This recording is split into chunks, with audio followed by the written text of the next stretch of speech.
April ৪৩, ২০০০। আজ বিরাট বিজয়ের দিন।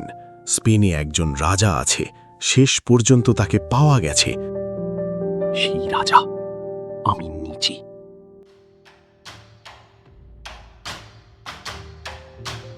আমি আজই এটা আবিষ্কার করলাম।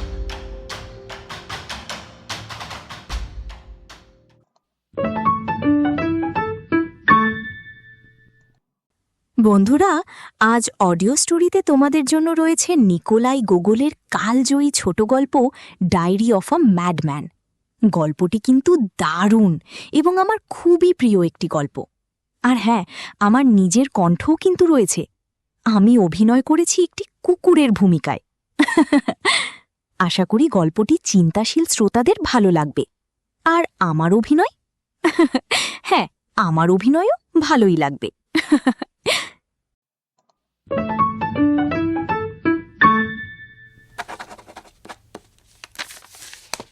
অক্টোবর ৩।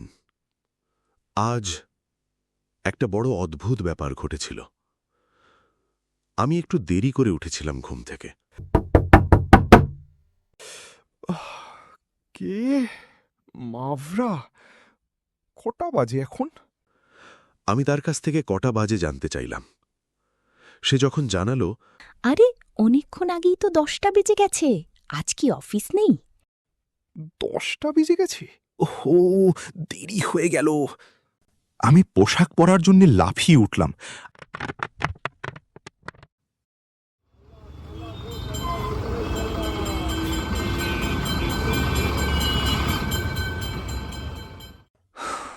এত তাড়াহুড়া করবার পরেও অনেক দেরি হয়ে গেল অফিস যেতে। আর কপালও এত খারাপ যে গিয়ে পড়লাম আমাদের বিভাগীয় সুপারভাইজারের সামনে। সত্যি বলতে কি, লোকটার কাছ থেকে এমন খারাপ ব্যবহার পাবো আগে জানলে হয়তো আজ অফিসেই আসতাম না। আমাকে দেখা মাত্রই লোকটা চিঁচিয়ে উঠল। কি ব্যাপার? আজও দেরি? অবিশ্বাস্য, সত্যিই অবিশ্বাস্য। তুমি কি কোনো কাজ ঠিকভাবে করতে পারো না? প্রতিদিন একই অবস্থা। কাজ করবে একরকম, আর শেষ পর্যন্ত সবকিছু এমনভাবে গুলিয়ে ফেলবে যে মানুষ বসে বসে সেটা উদ্ধার করবে। একটা সাধারণ দরখাস্ত টাইপ করতে দিয়েছিলাম, সেখানেও ভুলের পর ভুল। কোথাও তারিখ নেই, কোথাও প্রসঙ্গ নেই, ইলুমিলু একটা কাগজ বানিয়ে রেখে দিয়েছ। সত্যি বলতে কি, তোমাকে দিয়ে আদৌ কোনো কাজ হবে কিনা সেটা নিয়ে আমার ইলুমিলু যাও, সামনে থেকে যাও। কি আর বলবো। ক্যাশিয়ারকে ধরে কিছু অগ্রিম টাকা নেবার উদ্দেশ্য না থাকলে আমি অফিসেই যেতাম না। ক্যাশিয়ার লোকটাও অদ্ভুত। তার কাছ থেকে মাসের মাইনেটা অগ্রিম পেতে জীবনটাই প্রায় দিয়ে দিতে হয়। টাকা পয়সা সব শেষ হয়ে মরে গেলেও ওই শয়তানটা কিছু দিতে চায় না। আমি শুনেছি বাড়িতেও নিজের পাঁচকই ওকে চড় মারে। দুনিয়া শুদ্ধ সবাই জানে সে কথা। আমাদের অফিসে কাজ করায় কি লাভ বুঝতেই পারছি না। বাড়িয়ে বলছি না একটুও। প্রাদেশিক অফিসে বা কোনো ভদ্র অফিসে বা সরকারি কোষাগারে ব্যাপার স্যাপার সম্পূর্ণ অন্যরকম। আমাদের অফিসটার কেবল আভিজাত্যের ঠাট আছে, এই যা। সত্যি বলছি, এটুকু না থাকলে আমি অনেক আগেই চাকরি ছেড়ে দিতাম।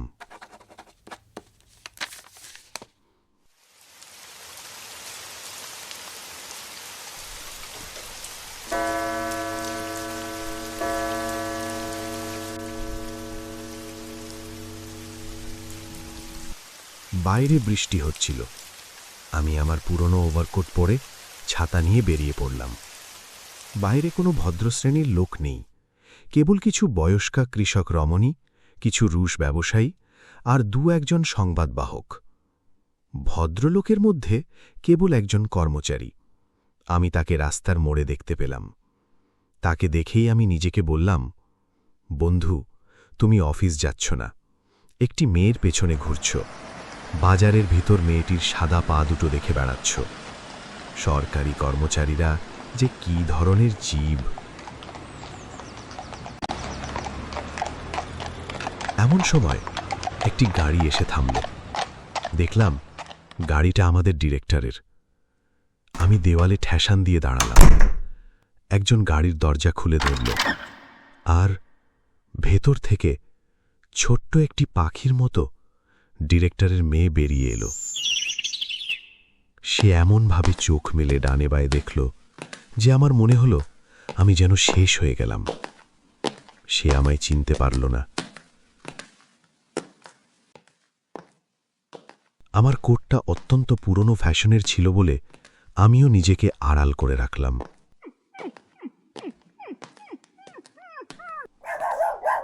রাস্তায় মেয়েটির ছোট কুকুরটা পেছনে পড়ে যাচ্ছিল। কুকুরটাকে আমি আগে দেখেছিলাম। তার নাম সেজি। আশ্চর্য হয়ে দেখলাম সেজি কথা বলতে পারে। সত্যি, আমি মাতাল নই। ঠিক ঠিক তাকে কথা বলতে দেখলাম। তার কথা শুনতে পেলাম। মানুষের মতোই সে কথা বলছিল অন্য একটি কুকুরের সঙ্গে। আমি তাজ্জব বনে বললাম। অবশ্য খুব একটা অবাক হওয়ার কিছু নয়, এটা পরে বুঝলাম। কারণ এরকম ঘটনা কয়েকবারই শোনা গেছে। শুনেছি ইংল্যান্ডে একটা মাছ সাঁতার কেটে উপরে উঠে এসে দুটো অদ্ভুত শব্দে কথা বলেছিল। তাছাড়া কোথায় যেন কাগজে পড়েছিলাম দুটো গরু নাকি একটা দোকানে গিয়ে 1 পাউন্ড চা চেয়েছিল। কিন্তু আমি সবচেয়ে অবাক হলাম যখন মালিকের মেয়ের ওই কুকুর পাশেরই আরেকজনের এক পুরুষ কুকুরকে বলল, এই শুনছ, আমি তোমাকে একটা চিঠি লিখেছিলাম, কিন্তু আমার চিঠিটা পাঠাতে পারিনি। কথাটা বিশ্বাস নাও হতে পারে, কিন্তু 1 মাসের মাইনে বাজি রেখে বলছি আমি কথাটা শুনেছি। কুকুর লিখতে পারে এটা কখনো শুনিনি। একমাত্র সম্ভ্রান্ত ব্যক্তিরাই লিখতে জানেন। অবশ্য ব্যবসায়ী, দোকানদার, এমনকি সার্ফদেরও লিখতে দেখা যায়, কিন্তু তাতে দাড়ি কমা থাকে না, স্টাইল বলতেও কিছু থাকে না। আমি এসব দেখে অবাক হয়ে গেলাম। সত্যি কথা বলতে কি, আজকাল আমি এমনই সব ব্যাপার দেখতে পাচ্ছি বা শুনতে পাচ্ছি যা আগে কখনো দেখতে পাইনি বা শুনতে পাইনি। আমি ছাতা খুলে ওদের পেছনে পেছনে রওনা হলাম। আমরা গোরখাবাই স্ট্রিট পেরিয়ে গেলাম, ম্যাশাঙ্কা স্ট্রিটে বাঁক নিলাম, তারপর স্টেলিনা স্ট্রিট পথ ধরলাম। এক সময় আমরা একটা বিরাট বাড়ির সামনে এসে থামলাম।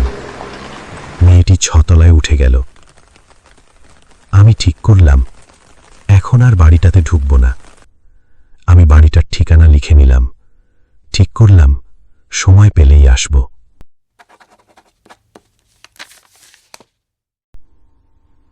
অক্টোবর 4, আজ বুধবার। আমি তাড়াতাড়ি বাড়ি থেকে বেরিয়ে অফিসে গেলাম। টেবিলে রাখা তার সমস্ত পৃষ্ঠাগুলি নকল করতে বসে গেলাম।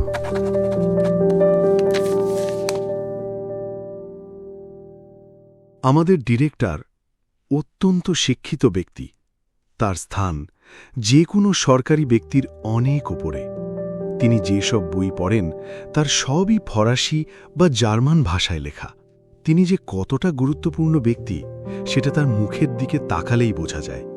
একজন খাঁটি রাজকর্মচারী। আমাকে একটু বিশেষ পছন্দ করেন তিনি।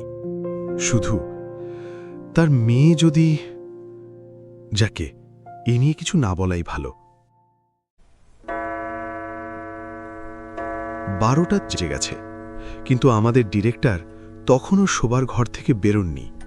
2:30-টের সময়ে এমন কিছু ঘটে গেল যা বর্ণনা করার মতো কলম আমার নেই। দরজা খুলে গেল। আমি ভাবলাম ডিরেক্টর এলেন। আমি কাগজপত্র নিয়ে চেয়ার থেকে উঠে দাঁড়ালাম, কিন্তু ডিরেক্টর না। দেখলাম তার মেয়ে সশরীরের সামনে দাঁড়িয়ে আছে। সুন্দর তার পোশাক, সাদা পোশাকটা রাজহাঁসের মতো। কি চমৎকার! সূর্যের আলোর মতো আমার দিকে তাকালো সে। আমার বাবা এখানে আছেন? ওহ, কি চমৎকার গলা! ক্যানারি, ঠিক ক্যানারি পাখি যেন। আমি যেন তাকে বললাম, দেবী, আমায় মেরে ফেলো না। যদি তাই তোমার ইচ্ছে হয় তবে তা তোমার নিজের সুন্দর ওই হাত দিয়েই করো। কিন্তু আমি বোবা হয়ে গেলাম। না শব্দটা ছাড়া আর কিছুই বলতে পারলাম না তাকে। সে আমার দিকে তাকালো, তারপর বইপত্রের দিকে, তারপর তার হাতের রুমালটা হঠাৎ করেই নিচে ফেলে দিল। আমি মেঝের উপর মুখ থুবড়ে পড়ে গেলাম। কোনো রকমই নিজেকে সামলে রুমালটা নিয়ে উঠে দাঁড়ালাম। কি স্বর্গীয় রুমাল, কি চমৎকার বুনন, কি অপূর্ব গন্ধ।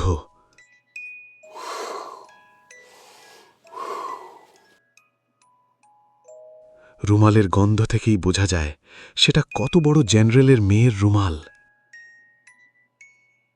সে আমায় ধন্যবাদ দিল। Thank you.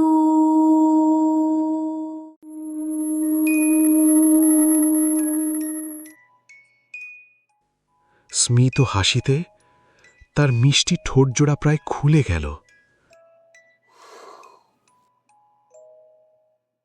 ঘণ্টাখানিক পরে হঠাৎ একজন এসে খবর দিল, তুমি এখন বাড়ি যেতে পারো, কর্তা বেরিয়ে গেছেন।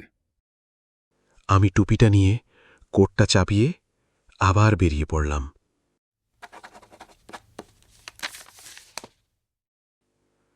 বাড়ি ফিরে অনেকক্ষণ বিছানায় পড়ে রইলাম। তারপর চমৎকার একটা কবিতা নকল করলাম।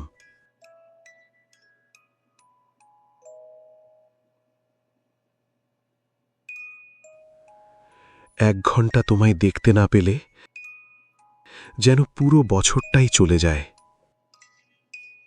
কি হতভাগ্য জীবন আমার। তুমি না থাকলে শুধু উদ্বেগ আর দীর্ঘ নিঃশ্বাস।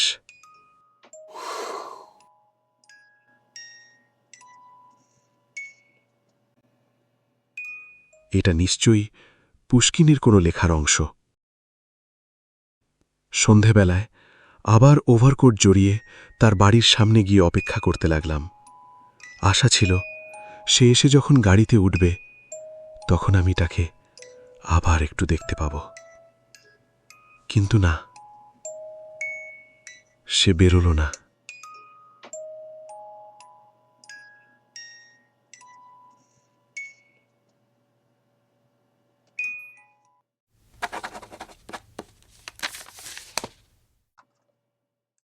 নভেম্বর 6। বিভাগীয় প্রধান ভয়ঙ্কর মেজাজে ছিলেন। আমি যেতেই ডেকে পাঠালেন। বললেন, বলতে পারো তোমার ব্যাপারটা কি?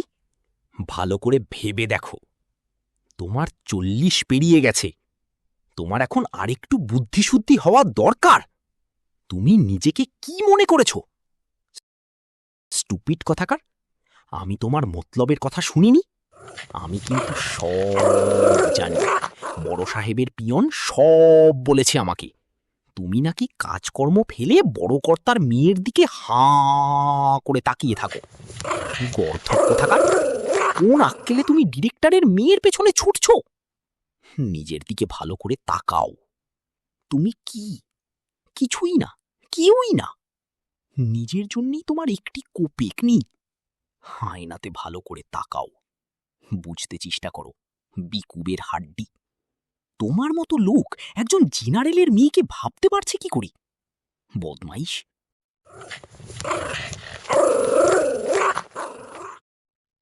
এসব বলতে লাগলো, কিন্তু তার এসব কথায় আমি কিছু পরোয়া করি না।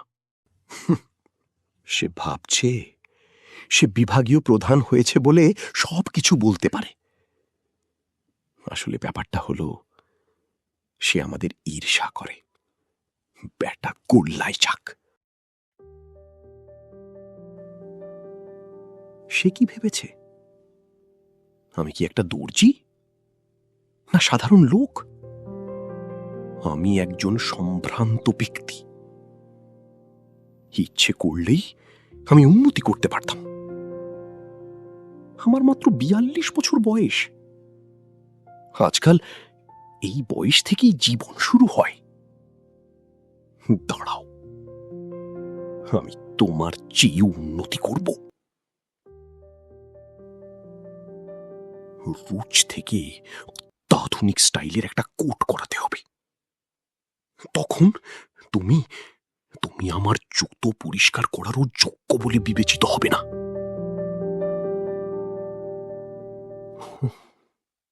আমার কেবল কিছু টাকার অভাব।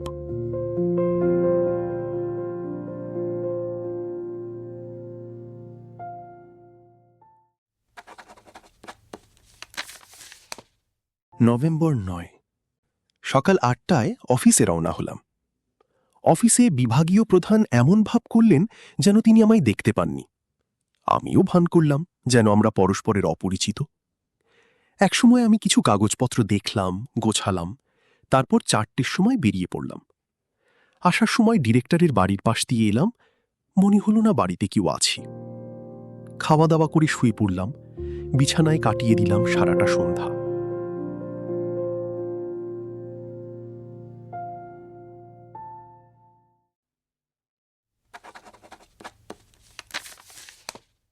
নভেম্বর 11, আজ ডিরেক্টরের মানে মালিকের অফিসে বসে বসে 23টি পৃষ্ঠার নকল করেছি। তার 4টে তার মেয়ের জন্য। আমাদের ডিরেক্টর অর্থাৎ মালিক কলম খুব ভালোবাসেন। তার বুদ্ধি অত্যন্ত প্রখর। তিনি বেশি কথা বলেন না, কিন্তু তার চিন্তা সবসময়ই কাজ করে যাচ্ছে। প্রায়ই আমি তার সঙ্গে কথা বলতে চাই, কিন্তু কথা খুঁজে পাই না। আমি আমার টেবিলের ফাঁক দিয়ে তার বৈঠকখানা ঘরের ভেতর প্রায়ই তাকাই। আহ, কি চমৎকার অভিজাত ঘর! অন্য এক দরজা দিয়ে আরেক ঘরের দিকে আমার চোখ চলে যায়। সেটা তার মেয়ের ঘর, চমৎকার জার ও ফুলে সজ্জিত। সারা ঘর জুড়ে তার বিচিত্র পোশাক ছড়ানো। এসব আমি দেখি, দেখতে ভালো লাগে।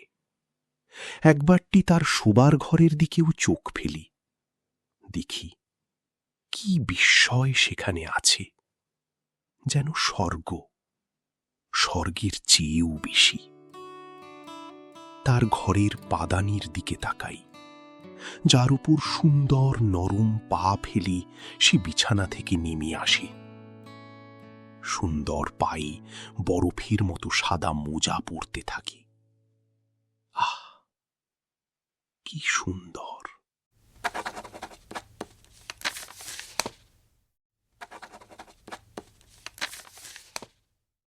নভেম্বর 12,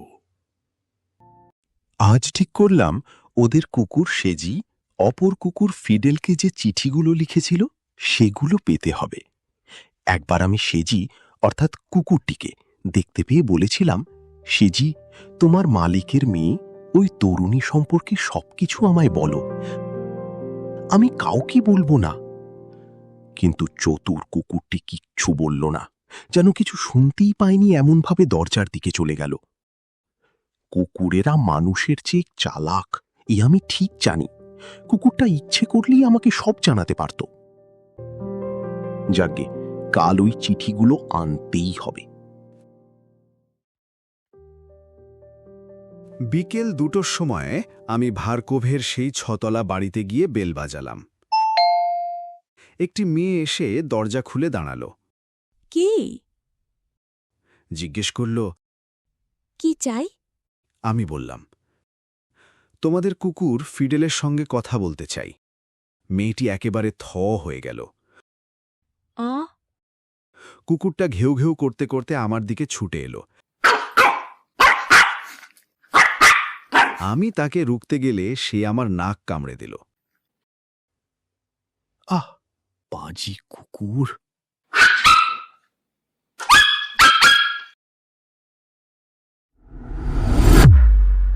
যাই হোক, আমি শেষ পর্যন্ত ওই চিঠির বান্ডেলটা নিয়ে চলে এলাম। আমি চিঠিগুলো ভাগ করে গুছিয়ে নিতে চাইলাম, কারণ মোমবাতির আলোয় সব চিঠি পড়া যাচ্ছিল না। কিন্তু এমন সময়ে মাভরা অর্থাৎ আমার গৃহকর্মী আবার ঘরের মেঝে পরিষ্কার করতে এলো। এসব নির্বোধে চিরকালই অসময়ে ঘর পরিষ্কার করে, আমি আগেও দেখেছি। অগত্যা একবার বাইরে বেরোলাম। রাস্তায় হাঁটতে হাঁটতে সমস্ত ব্যাপারটা নিয়ে ভাবতে লাগলাম।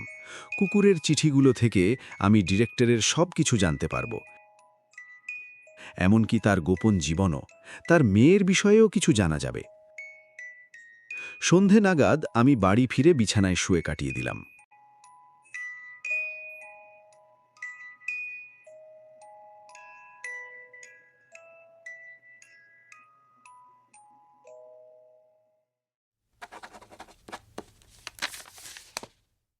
নভেম্বর 13। আচ্ছা, এখন চিঠিগুলো পড়া যাক। চিঠি বেশ চমৎকার শুদ্ধ করে লেখা। প্রিয় বডি বিল্ডার বুলডগ ফিডেল, তোমার এই বাজে নামটা আমি পছন্দ করতে পারছি না। তোমার জন্য একটা ভালো নাম পাওয়া গেল না? যাই হোক, তোমার সঙ্গে চিঠি লেখালেখি করে আমি অত্যন্ত খুশি। ভ্যাত, এইসব আজে বাজে কথা পড়ে কি হবে? অন্য আরেক পাতা পড়া যাক। আমি মনে করি অপরের সঙ্গে ভাব, অনুভূতি এবং অভিজ্ঞতার আদান প্রদান করা এই জীবনের সবচেয়ে আনন্দের ব্যাপার। আমার কর্ত্রী মানে পাপার মেয়ে, যাকে সোফিয়া বলে ডাকে সবাই, আমাকে অত্যন্ত পছন্দ করেন। আমি চা এবং কফির সঙ্গে ক্রিম খাই। আর একটা কথা তোমাকে বলি, বড় বড় হাড় চিবোতে আমার একদম বাজে লাগে। আমি কেবল পাখির ডানা চিবোতে ভালোবাসি। আমার সবচেয়ে খারাপ লাগে আটার ঢেলা, ওসব আমি খাই না। আমার মনে হলো কুকুরটা বড্ড বেড়েছে। ওকে যে চাপকানো হয়নি সেটাই ওর ভাগ্যের কথা। অন্য আরেক পাতা পড়া যাক।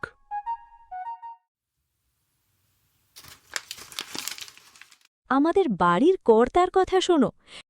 সোফিয়া যাকে পাপা বলে ডাকে, তিনি বড় অদ্ভুত লোক, খুব কম কথা বলেন তিনি। জানো, 1 সপ্তাহ আগে থেকে হঠাৎ করে কেবলই বলতে শুরু করলেন, আমি কি এটা পাবো, আমি কি এটা পাবো। তারপর 1 সপ্তাহ পরে খুব উল্লসিত হয়ে বাড়ি ফিরলেন। ফিরেই বললেন, পেয়েছি পেয়েছি। সারাটা সকাল ইউনিফর্ম পরা লোকেরা এসে তাকে অভিনন্দন জানাতে লাগল। কারণ বাপু আমি জানি না। খাবার সময় তিনি আমাকে কাঁধে তুলে নিয়ে বলতে লাগলেন, দেখেছ এটা কি? বুঝলাম ওটা একটা ফিতে, কিন্তু আমি তার কোনো গন্ধ পেলাম না। চিবোতে গিয়ে নুনতা লাগল।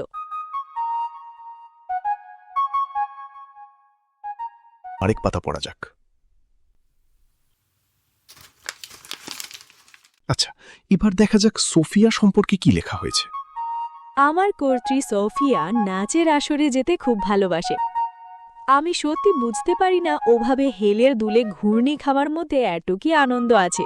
আমি বসন্তের ডাকে বড় ব্যাকুল হয়ে পড়ি। আমার বুক ধুকভুক করে, যেন কিছুর জন্য অপেক্ষা করতে থাকি।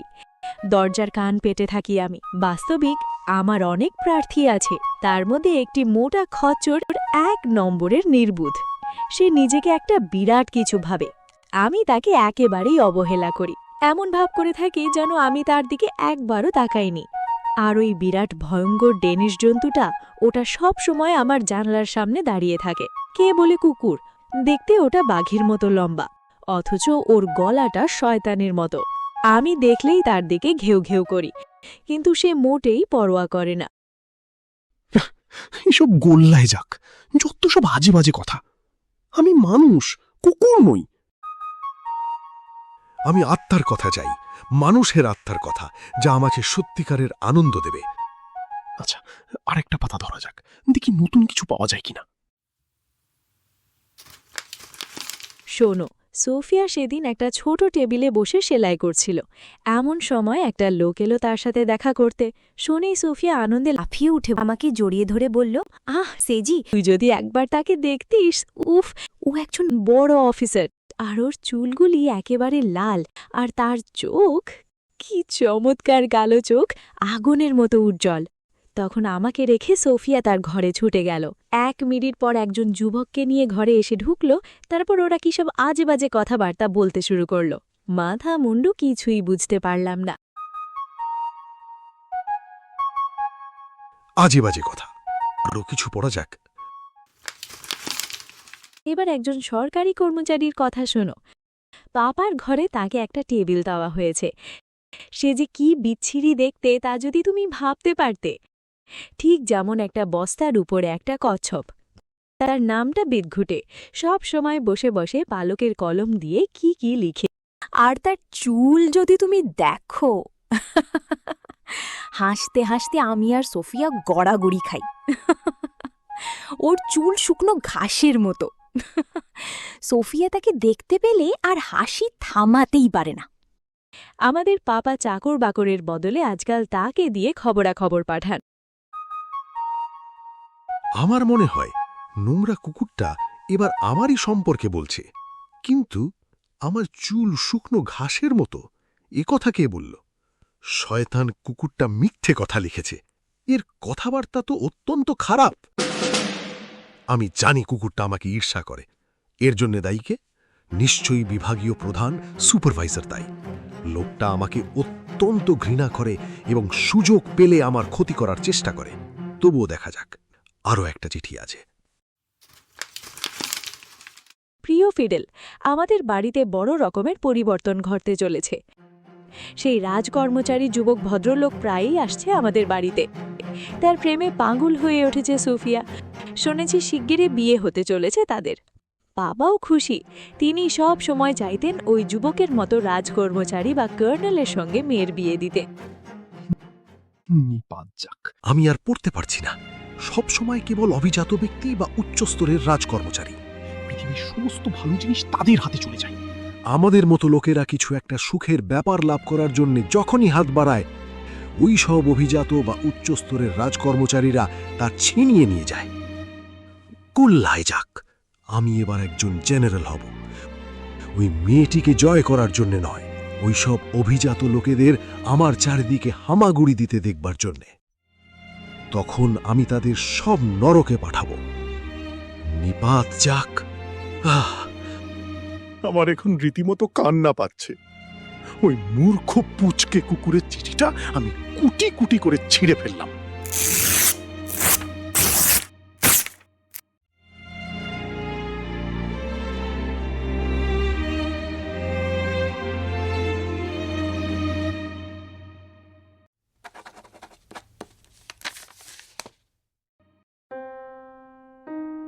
ডিসেম্বর ৩।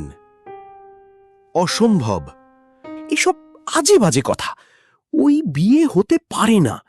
উচ্চ রাজকর্মচারী হয়েছে তো কি হলো? এটা একটা খেতাব মাত্র। এটা কেউ দেখতেও পাচ্ছে না বা হাত দিয়ে স্পর্শও করতে পারছে না। একজন উচ্চ রাজকর্মচারীর কপালে তো আর একটা ৩ নম্বর চোখ নেই, আর তার নাকটাও সোনার নয়। আমার মতো বা সবার মতো সেও নাক দিয়ে কাশে না, নিঃশ্বাস প্রশ্বাসের কাজই করে। অনেকবার আমি এসব পার্থক্যের কারণ খোঁজার চেষ্টা করেছি। আমি একটা ছোটখাটো কর্মচারী কেন? হয়তো আমি আসলে একজন কাউন্ট বা একজন জেনারেলের মতো উচ্চপদস্থ লোক, এবং আমি আমাকে অনর্থক একজন ছোটখাটো কর্মচারী মনে করছি। হয়তো আমি জানি না আমি কে। ইতিহাসে এরকম অনেক দেখা গেছে। একজন সাধারণ লোক হঠাৎ আবিষ্কার করল সে একজন বড় জমিদার বা এমনি কিছু। ধরো, দৃষ্টান্তস্বরূপ আমি হঠাৎ যদি একজন জেনারেলের ইউনিফর্ম নিয়ে উপস্থিত হই, তখন কি হবে? সেই সুন্দরী তরুণী তখন কোন সুরে গান করবে? আমি কি ইচ্ছে করলেই গভর্নর জেনারেলের মতো একজন বড় কিছু হতে পারি না?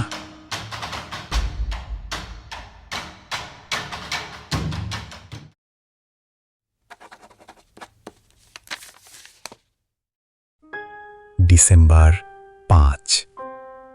সারাটা সকাল আজ কাগজ পড়ে কাটিয়ে দিলাম। স্পেনে অদ্ভুত সব ব্যাপার ঘটছে। সেখানকার সিংহাসন খালি হয়েছে, কিন্তু সিংহাসনের উত্তরাধিকারী ঠিক করা যাচ্ছে না। তার ফলে অত্যন্ত গণ্ডগোল চলছে। ব্যাপারটা আমাকে খুব নাড়া দিল। তারা বলছে ডোনা সিংহাসন পাবে, কিন্তু সেটা পেতে পারে না। সেটা অসম্ভব, একজন রাজাই সিংহাসনে বসবে।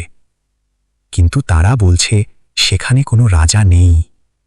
কিন্তু একজন রাজা থাকতেই হবে। রাজা ছাড়া কোনো সরকার থাকতে পারে না।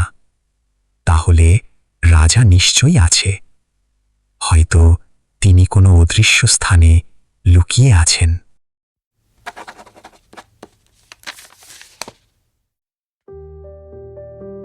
ডিসেম্বর ৮। আমি অফিসে যাচ্ছিলাম, কিন্তু নানা কারণে গেলাম না। ওই স্পেনের ব্যাপারটা মাথা থেকে দূর করতে পারছিলাম না আমি। একজন মহিলা কি করে সিংহাসনে বসতে পারেন? ওরা সেটা হতে দেবে না। প্রথমত ইংল্যান্ড এটা সহ্য করবে না। আর কি বলবো, এটা সমস্ত ইউরোপীয় নীতির ওপর একটা প্রতিক্রিয়া ঘটাবে। আমি স্বীকার করছি, এই ব্যাপারগুলো আমাকে এতই বিচলিত করল যে সারা দিন আমি কোনো কিছু তেমন করতে পারলাম না। রাত্রিরে খাবার সময়ে গৃহকর্মী মাভরাও জানালো যে আমি অত্যন্ত অন্যমনস্ক হয়ে পড়ছি।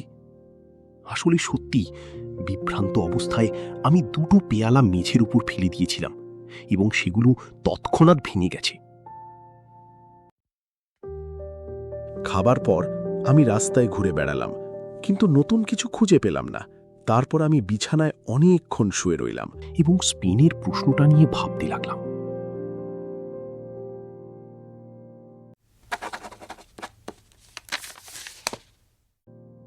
এপ্রিল 43, 2000।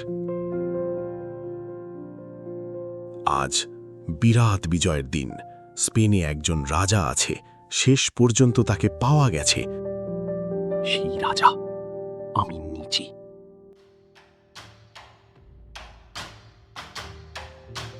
আমি আজই এটা আবিষ্কার করলাম।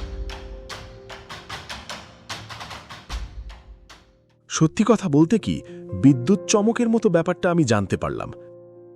আমি বুঝতে পারছি না কি করে আমি ভাবতে পারতাম অথবা মুহূর্তের জন্যেও কল্পনা করতে পারতাম যে আমি একজন সাধারণ কেরানি। এ ধরনের অদ্ভুত ধারণা আমার মাথায় আদৌ ঢুকলো কি করে আমি বলতে পারছি না। যাই হোক, সামনের পথ পরিষ্কার, সবকিছু দিবালোকের মতো স্পষ্ট। আমি গোড়াতেই ব্যাপারটা আমার গৃহকর্মী মাভরাকে জানালাম। সে যখন শুনল যে তার সামনেই স্পেনের রাজা দাঁড়িয়ে আছেন, ভয়ে তখন সে প্রায় মরতে বসল। মূর্খ স্ত্রীলোকটি নিশ্চয়ই কখনো স্পেনের রাজাকে দেখেনি। যাই হোক, আমি তাকে কোনো রকমে শান্ত করলাম এবং কিছু নরম কথায় তাকে বুঝিয়ে দিলাম যে এই নতুন অবস্থায় তার ভালোই হবে, কারণ আমি তার উপর বিরক্ত হইনি, যেহেতু সে মাঝে মাঝে আমার জুতো পরিষ্কার করে দেয়। কিন্তু সাধারণ নিম্ন শ্রেণীর একজনের কাছ থেকে কতটা আর আশা করা যায়? জীবনের বড় বড় ব্যাপার নিয়ে তুমি এদের সঙ্গে কথাবার্তা চালাতে পারবে না। মাভরর হয়তো ধারণা ছিল স্পেনের সমস্ত রাজাকেই ফিলিপ দুয়ের মতো দেখতে হবে। এই কারণেই সে আমার কথায় ভয় পেয়েছিল। কিন্তু আমি তাকে বুঝিয়ে দিলাম যে ফিলিপ আর আমি এক নই। আজ আর অফিসে যাব না।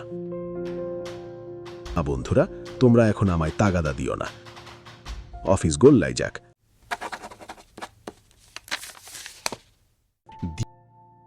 এপ্রিল 11, দিন এবং রাত্রির সন্ধিক্ষণ। একজন কেরানি বলছিল যে আমার এখন অফিসে যাওয়া উচিত, কারণ 3 সপ্তাহ ধরে আমি অফিসে যাচ্ছি না। আমি তাই অফিসে গিয়েলাম একটু মজা করার জন্য। সুপারভাইজার ভাবলেন আমি মাথা নত করে ক্ষমা চাইব, কিন্তু আমি তার দিকে একবার ভালো করে তাকিয়েও দেখলাম না।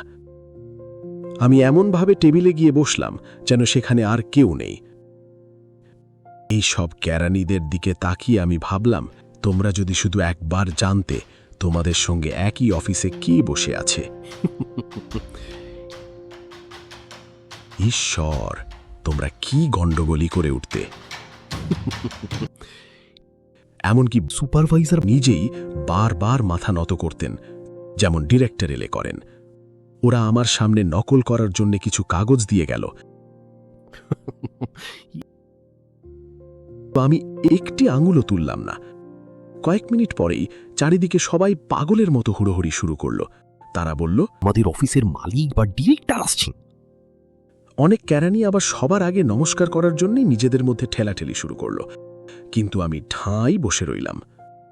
প্রত্যেকে জামার বোতাম লাগিয়ে নিল, আমি একবারও নড়লাম না।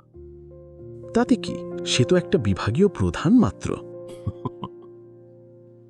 আমি সবচেয়ে মজা পেলাম যখন ওরা আমাকে সই করার জন্য একটা কাগজ এগিয়ে দিল। ওরা নিশ্চয়ই ভেবেছিল আমি একজন কেরানি হিসেবে সই করব। ভালো, ওদের ভাবনা ওদের ভাবতে দাও। কিন্তু আমি সই করলাম ফার্ডিন্যান্ড, অষ্টম, ঠিক কাগজটার একেবারে নিচে, যেখানে ডিরেক্টর সই করে।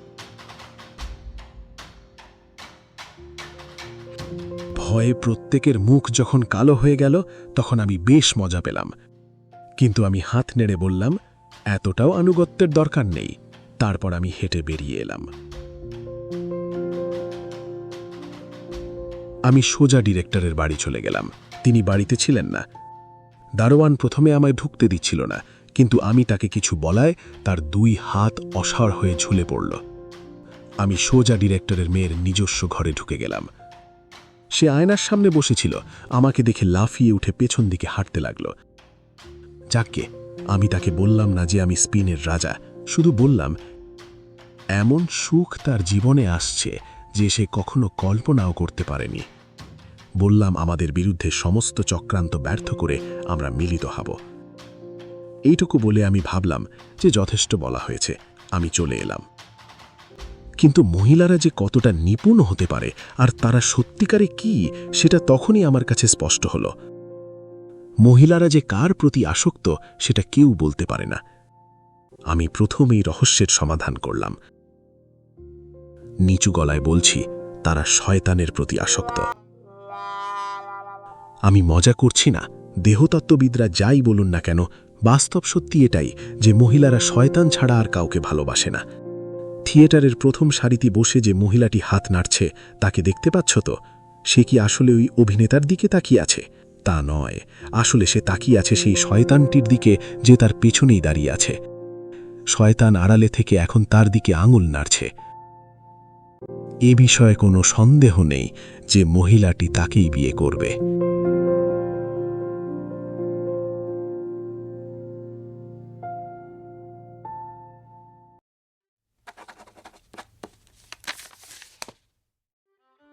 ফেব্রুয়ারি ৪৫। তারিখ নেই, ওই দিনের কোনো তারিখই নেই। আমি নেস্কে অ্যাভিনিউ ধরে ছদ্মবেশে ঘুরতে লাগলাম। আমি যে স্পেনের রাজা এটা কোথাও প্রকাশ করলাম না, কারণ নিয়ম অনুযায়ী রাজভবনেই আমার প্রথম আত্মপ্রকাশ করার কথা। জনতার ভিড়ের মধ্যে নিজেকে আড়াল করে রাখাই ভালো মনে হল, কারণ নিয়ম অনুযায়ী রাজভবনেই আমার প্রথম আত্মপ্রকাশ করার কথা। আমি কেবলমাত্র রাজকীয় পোশাকের অভাবেই এ ব্যাপারে অগ্রসর হতে পারছিলাম না। আমি যদি শুধু একটা আলখাল্লা পেতাম, কিন্তু সমস্যা একটাই, আমার রাজকীয় পোশাক নেই। অবশ্য দর্জির কাছে যাওয়া যেত, কিন্তু তারা একেবারে গর্ধব, সবসময় আজেবাজে কথা বলে আর কাজে অবহেলা করে। আমার নতুন ইউনিফর্মটা আমি 2 বার মাত্র পরেছি। ঠিক করলাম সেটাকে কেটে নিজেই একটা পোশাক তৈরি করব, যাতে দর্জিরা সেটাকে নষ্ট করে না দেয়। সেজন্যেই কাজটা আমি নিজেই করব ঠিক করলাম। ঘরের দরজা বন্ধ করে বসে গেলাম যাতে কেউ না দেখতে পায়। 2 রকম কাঁচি দিয়ে কাপড় কাটলাম, কারণ স্টাইলটা একেবারে নতুন ধরনের।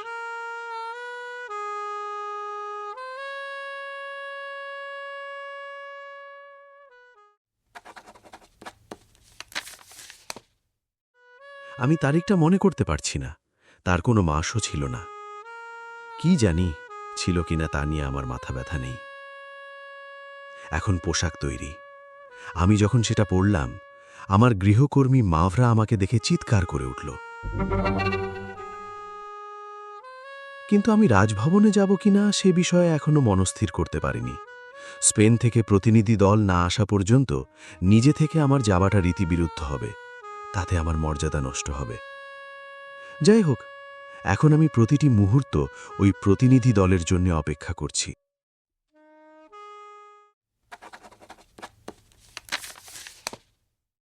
ডিসেম্বর ৬৫।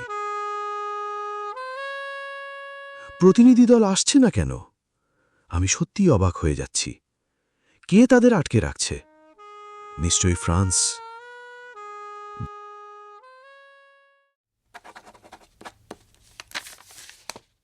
ডিসেম্বর ২। আমি ডাকঘরে গিয়ে জানতে চাইলাম স্পেনের প্রতিনিধি দলের কোনো খবর আছে কিনা, কিন্তু পোস্টমাস্টারটা এত নির্বোধ যে সে এ ব্যাপারে কোনো খবরই রাখে না। সে বলল, না, স্পেনের কোনো প্রতিনিধি আসেনি, কিন্তু আপনি যদি চিঠি লিখতে চান সেটা যথানিয়মে পাঠিয়ে দেওয়া হবে। গোল্লাই যাক, চিঠিপত্র হয়রানি ছাড়া কিছু নয়।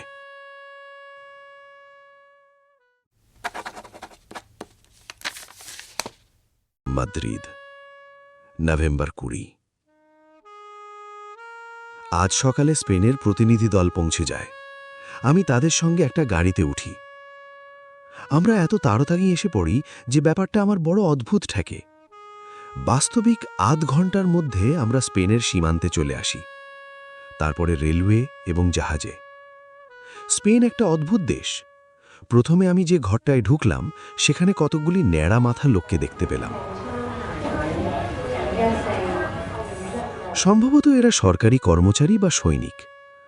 অবশ্য আমি জানি যে সেখানে তাদের ওরকম মাথা ন্যাড়া করার রীতি আছে, কিন্তু একজন সরকারি চ্যান্সেলর যেভাবে আমার সঙ্গে ব্যবহার করল সেটা আমার কাছে সবচেয়ে অদ্ভুত ঠেকল।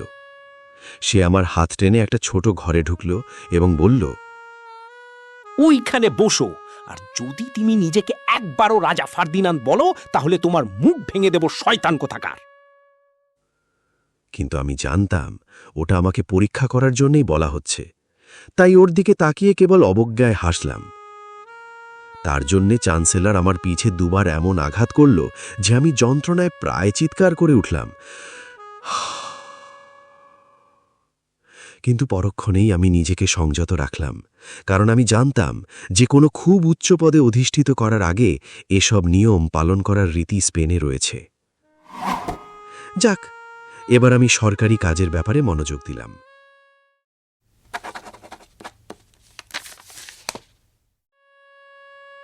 জানুয়ারি ২২।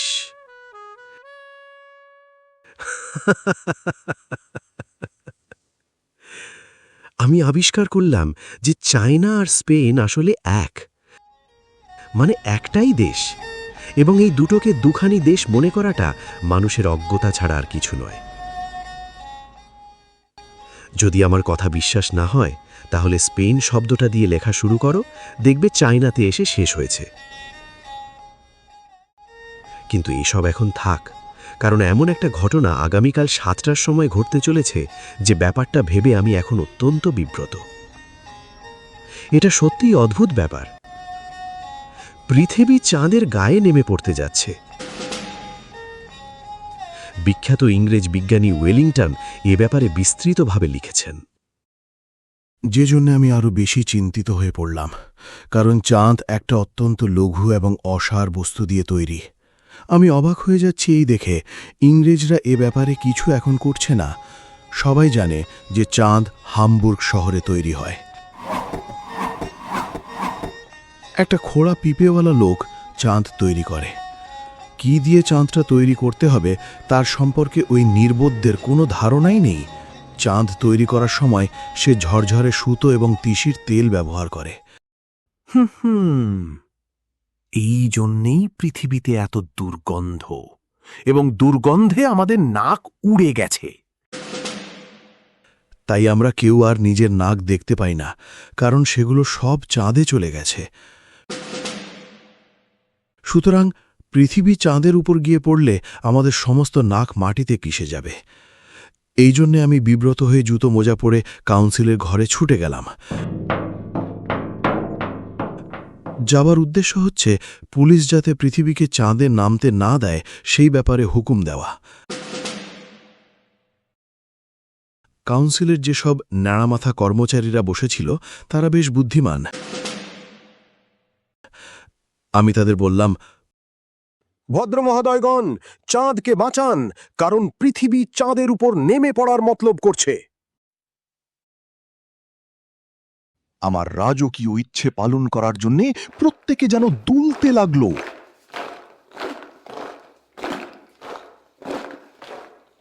তাদের মধ্যে অনেকে চাঁদে যাবার জন্য পাগল হয়ে উঠল। কিন্তু ঠিক সেই মুহূর্তে সেই চ্যান্সেলর ঘরে ঢুকে পড়লে সবাই পালিয়ে গেল তাকে দেখে। কিন্তু আমি রাজা, যেখানে ছিলাম সেখানেই থেকে গেলাম। কিন্তু আমাকে অবাক করে দিয়ে চ্যান্সেলর তার লাঠি দিয়ে আমাকে আঘাত করল এবং আমাকে আমার ঘরে তাড়িয়ে দিয়ে গেল।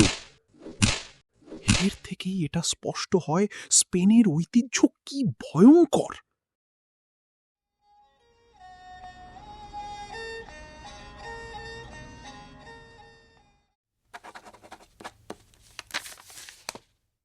জানুয়ারি বা ফেব্রুয়ারি, এখনো পর্যন্ত স্পেন আমার কাছে কিছুটা রহস্যময়। তাদের জাতীয় নিয়ম আর সরকারি আদব কায়দা সত্যি অদ্ভুত। আমি বুঝতে পারি না সত্যি আমি তাদের বুঝতে পারছি কিনা। ফেব্রুয়ারি 22, আজ তারা আমার মাথা ন্যাড়া করে দিয়েছে। প্রতিবাদে আমি সর্বশক্তিতে চিৎকার করে উঠেছিলাম, কারণ আমি সন্ন্যাসী হতে চাই না। ওরা যখন আমার মাথায় ঠান্ডা জল ঢেলে দিল, তখন যে আমার কি হয়েছিল তার ক্ষীণ স্মৃতি কেবল আমার মনে জাগছে। এর আগে আমি আর কখনো এই ধরনের নারকীয় কাণ্ডের মধ্যে পড়িনি, তাই আমি এমন উন্মত্ত হয়ে উঠেছিলাম যে ওরা আমায় ধরে রাখতে পারছিল না।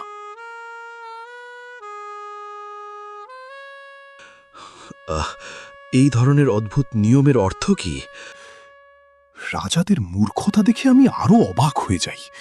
এরকম বোকার মতো নির্বুধের মতো নিয়মগুলো এখন পর্যন্ত দূর করার চেষ্টা করেনি।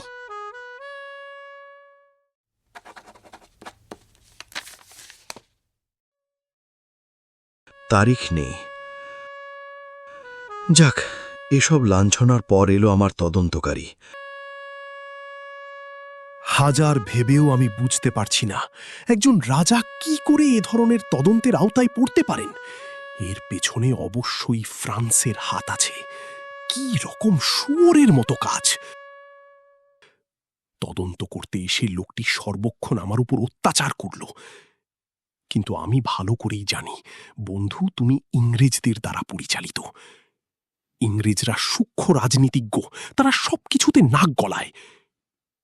আর সমস্ত পৃথিবী জানে, ইংল্যান্ড যখন নস্যি নেয়, ফ্রান্স তখন হাঁচি।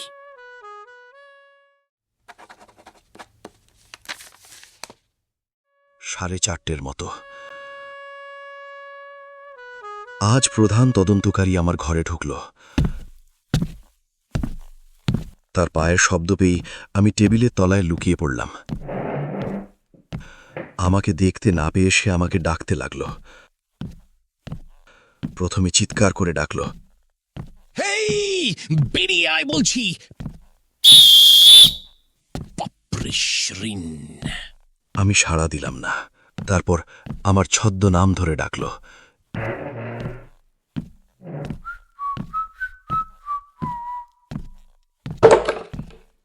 ইভানভ, আপনি কোথায়? আমি সাড়া দিলাম না। ও আচ্ছা, আমি তো ভুলেই গিয়েছিলাম। আপনি তো অষ্টম ফার্দিনান্দ, মাননীয় স্পেনের রাজা। কোথায় আপনি? বেরিয়ে আসুন। আমি এবার মাথাটা বার করব কিনা ভাবলাম, কিন্তু মনে মনে বললাম, না বন্ধু, তুমি আমাকে বোকা বানাতে পারবে না।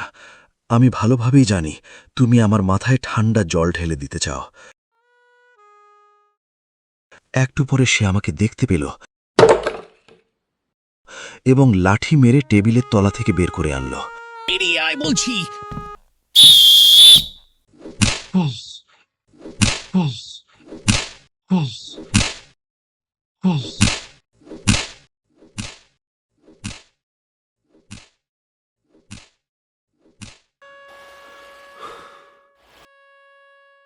কাজটা ভয়াবহ রকম যন্ত্রণাদায়ক।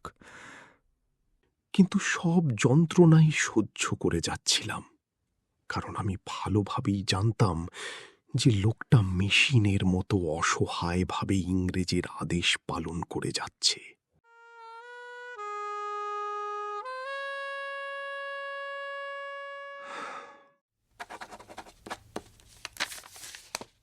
মাস ৩৪, বছর ৩৪৯।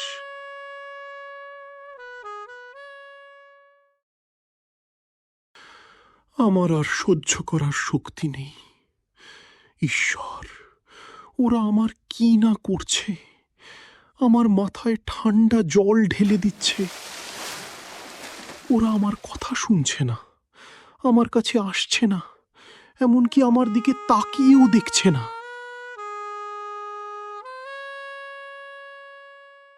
আমি ওদের কি করেছি?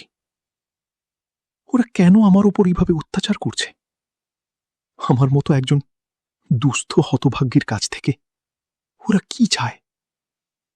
আমার যেখানে নিজের বলতে কিছুই নেই, সেখানে আমি ওদের কি দিতে পারি?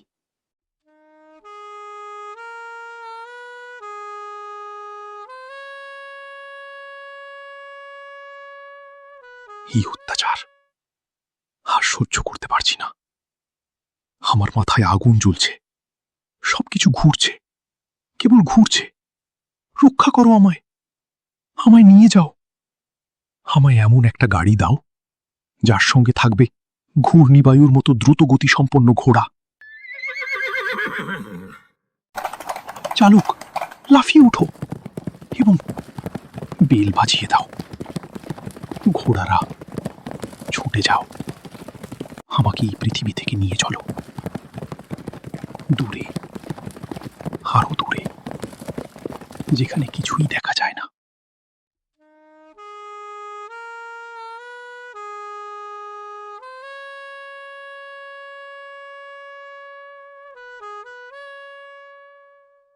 যেখানে আকাশ ঘুরছে চারদিকে, দূরে একটি তারা জ্বলছে, আবছা গাছগাছালি নিয়ে বন বাদার সরে যাচ্ছে এবং ওপরে চাঁদের আলো ঝরে পড়ছে। গভীর নীল কুজুটিকা কার্পেটের মতো ছড়িয়ে রয়েছে। রহস্যময় জগতে শুধু একটা গিটার বাজছে। তার একদিকে সাগর, অন্যদিকে ইটালি। আমি দেখতে পাচ্ছি রাশিয়ার কৃষকদের কুঁড়ে ঘরগুলো। দূরে যে অস্পষ্ট নীল মতো বাড়িটা দেখা যাচ্ছে, সেটাই কি আমার? ওই কি আমার মা, যিনি জানালায় বসে আছেন? মা, আমাকে বাঁচাও। তোমার হতভাগা শিশুটিকে একবার বুকে জড়িয়ে ধরো।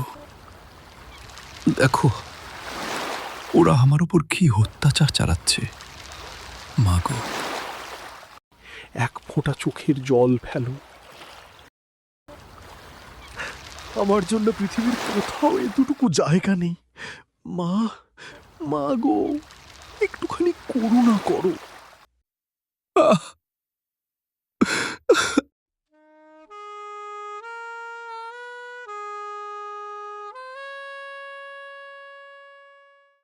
আচ্ছা মা, তুমি কি এটা জানতে যে আলজেরিয়ার সুলতানের নাকের নিচে ডান ধারে একটা আঁচিল ছিল?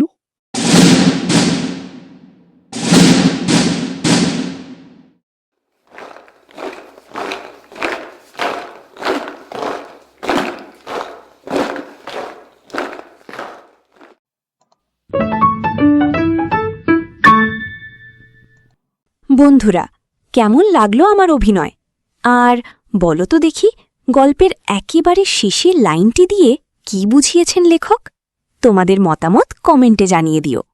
তোমাদের সব্বার সুন্দর জীবন কামনা করে আজকের মতো বিদায় নিচ্ছি। ইতি, সিজি।